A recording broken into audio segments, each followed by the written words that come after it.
अदालत में समर्पण करने की तारीख नजदीक आते ही फिल्म अभिनेता संजय दत्त सुप्रीम कोर्ट की शरण में पहुंच गए हैं।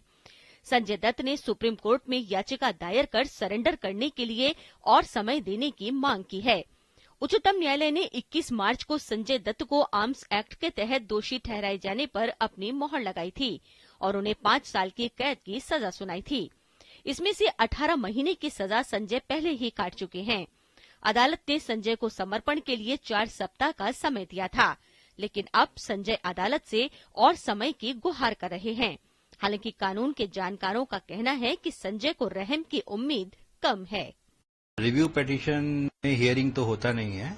रिव्यू पिटीशन चैम्बर में जाएगा, दोनों लर्नेड जजेज उसको देखेंगे। यदि कोई पॉइंट उसमें छूट गया है तब उसको रिकंसिडर कर सकते हैं, लेकिन रिमोट चांसेस होते हैं इसको रिव्यू को कंसिडर करने के लिए। इससे पहले संजय दत्त ने 28 मार्च को कहा था कि वो माफी के खिलाफ अपील नहीं करेंगे। हालांकि प्रेस काउंसिल ऑफ इंडिया के अध्यक्ष और पूर्व जस्टिस मार्कंडेय काटजू ने संजय की माफी के लिए अपील की है। उनका कहना है कि माफी पर फैसला होने तक संजय को जेल जाने से छूट मिलनी चाहिए। 1 अप्रैल को मैंने दूसरी पिटीशन करी, प्रेसिडेंट को भी, प्राइम मिनिस्टर, होम मिनिस्टर।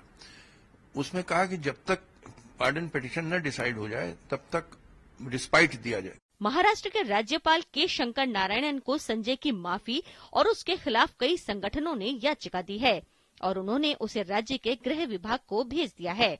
अब नजरें सुप्रीम कोर्ट पर हैं कि वो क्या फैसला करता है।